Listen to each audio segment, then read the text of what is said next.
And talking about owned properties and owned IPs, the next game is a game that Slytherin has, is launching for the first time. It's a fresh IP. It's something completely new. And to discuss about this new IP, I'm going to connect with lead designer and executive producer James Carey. Hello, James. Hello. Big reveal today? Yeah, very exciting, very exciting. It's been a long time coming. The title of the game is Scramble, right? So, yeah, so it's... Yeah, go for it, James. Sorry, yeah, so I didn't know if you were going to do the intro, yeah. So it's Scramble Battle of Britain, and it's a simultaneous turn-based or WeGo dogfighting game set during the Battle of Britain. Players simultaneously issue control inputs for multiple aircraft whilst time is paused, and then those inputs are played out over a number of real-time seconds of action and animation, and before the time unpauses again, and you can review just what happened and plan for the next turn. And then at the end of the match, you can review the whole engagement as one uninterrupted dogfight. Yeah, so the idea behind Scramble is really to give this sort of feeling of the dogfighting action, but also empower the player with the ability to really decide what the strategic moves are and make decisions that are relevant to the fight. What are you trying to build with Scramble, and why is it different from anything else that's been done in the past? Yeah, so I mean, I've been making sort of offbeat indie games for a decade with a company called Big Robot. So we made So You're Being Hunted and The Signal from Tolver. But with Scramble, I wanted to reach like a core audience of wargame fans that I haven't really been involved with since I worked on Arma 2 with Bohemia Interactive. And I had a prototype of this game that I put together with some support from the UK Games Fund. And I approached the home of wargamers, Slytherin, and here we are.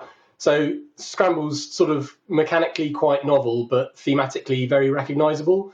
And that's deliberate. I'm trying to kind of lure people in with the familiar World War II setting and then give them a kind of gameplay that's a bit different. Because I felt like the tactical space of a 3D volume of air was a bit underexploited. Because a dogfight is a sort of a very dynamic arena with lots of moving parts and lots of variables. And in order to occupy that space as a player, you're usually either limited to controlling like a single unit, so like in a flight sim or a more actiony space combat game or flying the aircraft in Battlefield or something like that. So you either get that or you get to control multiple units in an RTS or something like that. But the immediacy of the action can get a bit lost. And there are some good sort of dogfighting games around that sort of tactical dogfighting games, but they can feel a bit board gamey, a bit like you're sort of moving pieces on a board rather than flying the planes. And I wanted to feel like you were flying the planes, so like as if you're playing a real-time dogfighting game, but still have access to the wider tactical space that having multiple aircraft in a 3D volume would give you. I think the system itself is really interesting because it just mixes a lot of different elements. We discussed this a lot when talking about the game, and how much it was a simulation and how much it was as a tactical game. I guess that what we're trying to achieve here is give the ability to the player to maneuver the planes, but still give them the absolute sort of sense of playing a strategy game, ultimately. Yeah, one of the ways you can get away from that kind of board gamey feel is to kind of keep things real time, so you can do like real time strategies and things like that. But there's sort of not many games that kind of take advantage of that 3D volume of space. So like historically, there's been stuff like Homeworld, which I was a big fan of, but there's not a huge amount that kind of give you that full verticality and that kind of airiness that I wanted to get. And like RTSs are great for sort of like large scale engagements and things, but sort of big sweeping battles with loads of units. But it always kind of removes you one step from the pilots and the kind of immediate access to what those guys are doing. So what we do in Scramble is we just give you like control of like a handful of aircraft. So you get sort of a section of 3 or 4 aircraft as your kind of default unit size. And then we freeze time and we let you plan your maneuvers, and then everybody's actions all play out at the same time, and everybody moves and shoots. So you get sort of planning, action, review going in a quick cycle. And it's that sort of rapid cycle of phases ticking over that keeps you on your toes, because it's all happening against the clock. So you've kind of got a limited amount of time to put in the control inputs for all your aircraft. Yeah, I can see actually from the gameplay you're showing that there's a counter like ticking down like 20 seconds or something. That that's your give order phase, and then what happens next?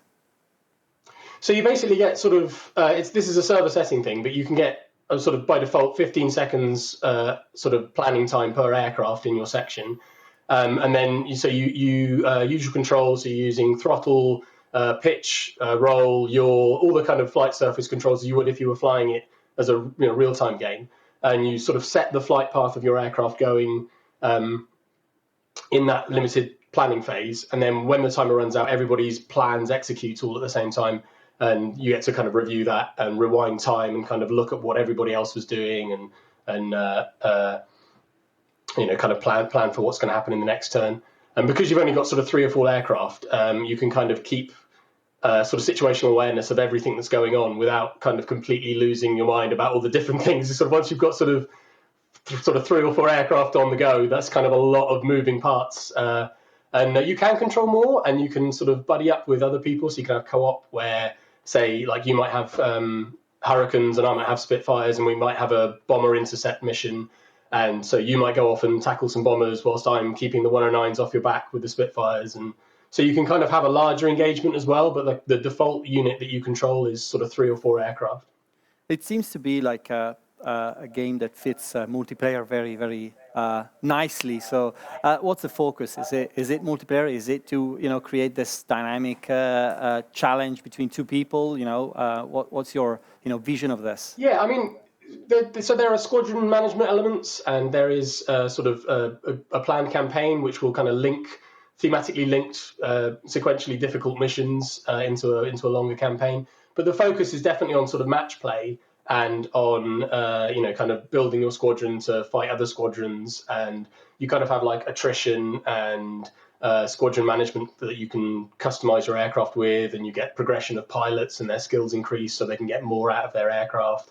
So it's kind of like a sort of multiplayer match-based focus game, but you can play it single player and you can play it cooperatively. It's kind of like a sandbox, basically a kind of dogfight scenario building sandbox. Right. How long do you think a game will last? Is it that fast paced that it lasts just minutes, or what's the pace you're intending? Sort of 20 minutes is the kind of turnaround time we're going for an average engagement, because everything's broken down into sort of very discrete chunks of time. The planning phase 15 seconds, and then the action phases in between is like literally a couple of seconds long once you see the last move play out and then freeze again. And so while a game lasts 20 minutes, the actual engagement when you play it back in real time is sort of minutes. It's just that it's been slowed down and broken up into those sort of staccato chunks, which is what allows you to process that amount of data. Where are you in your development schedule right now, James? If you can say anything about that, or if you want to keep that under in secret, just feel free. So yeah, we're sort of out of alpha now. I guess we've got probably Q1-ish, maybe something like that. Okay. That makes sense. I think that when you start developing something this new, and you have to test a lot of systems, it's not something that's been proven or anything. It's something that's so brand new that you really have to test it thoroughly to make it happen and to make it fun. So you mentioned before, the 15 seconds is the ideal time for giving orders, but you were giving the freedom to change that. That's exactly one of the points of the balancing. You want to make it fun and fast, but you also want to make it so that your tactical options are still there. So, hard to find sweet spots, right? Yeah, absolutely. Which is why we're trying to give the players the kind of freedom to tweak the server settings for a match, so you can extend things like the sort of the match time, but you can also tweak the variables that are about sort of all the altitudes that you're setting for your aircraft and the positions and all that kind of stuff. So you can kind of really customize a match to suit you, and the kind of conditions that you want to play, and whether or not you're playing with sort of a 2v2 or even a 1v1 dogfight, if that's the kind of thing you want to do, or if you want to have a larger scale match that has set objectives like eliminate 10 bombers by turn 6, or ensure that these bombers don't get destroyed as a counter objective and things like that. So you can kind of set a more complicated match up if that's how you want to play it. But you can also do just straight dogfights that are kind of more a sort of deathmatchy type thing. So we're all about kind of giving the player the tools to create the kind of scenarios they want to make, and that kind of extends to the outside of the match arena as well, where you're doing lots of sort of aircraft customization, and sort of applying your own decals that you've unlocked through match play and things like that. So we've got sort of customization for camo schemes and things like that, which will allow you to decorate your own aircraft in a way that's kind of unique to your squadron when you take it online, without having to share any texture data or anything like that, because it's all sort of procedurally generated through the shaders. So you can actually customize your aircraft with sort of bespoke camos and know that the other players will see that stuff without having to download anything themselves. I have to say also the other thing, talking about graphics and such, the other thing is that your UI really shows that you're taking a lot of attention, giving a lot of attention to how usable and user-friendly the game is, because it really screams for, a game, being a game that is really trying to target a very wide audience, although being, very specific in the subject. Right, so we wanted this to be like very accessible, and the whole game can be played on pad. And actually, I prefer playing it on pad now. And we've taken it to shows. When I had the original prototypes, we took it to shows, and people were very kind of keen to pick up and play and experience this kind of relatively novel mechanic. And it all kind of works quite nicely. But the key thing is conveying quite a lot of complicated information in a very short space of time. So the UI and the UX of that is really, really important, and making sure that people have the tools to pass that complicated space quickly, and give them information without overloading them with loads and loads of data. So we've been sort of quite ruthless in the amount of data that we reveal, and we sort of build a lot of information into things like the flight paths, so the kind of stress on your aircraft as you're flying, because we have sort of component damage on the aircraft as well. So like you can blow an aileron off, or you can have tail and rudder damage, and that will affect your ability to fly, obviously. And those those effects are then displayed on the flight path. So you get a lot of your information from the flight path as you're mapping it out, as you're kind of moving it in the space and getting that full 3D volume, because you're not kind of setting set moves. You're just flying the plane. It's just that everything's frozen, and the ghost line that projects shows you where that plane will go. Well, this is really, really, really cool, James. I think one of the cool things about you being a fully part of the team, it means that we can bother you a lot of times for updates in the next few months. So expect to be recruited for tea times and more streams in the future. And thanks for for joining us today and for revealing Scramble to the world. And hopefully this is the start of a great journey for Scramble as a franchise, and for this newly formed team in the Slytherin development task force. So thanks for joining, James. Thanks, Marco. Bye. All right, so this was Scramble. As I said, we are about 50% through the new announcements. One of the things that we said in the initial part was that we have at the moment 16 unannounced projects, so now it makes it 14 for you. And by the end of the day, there's going to be 12.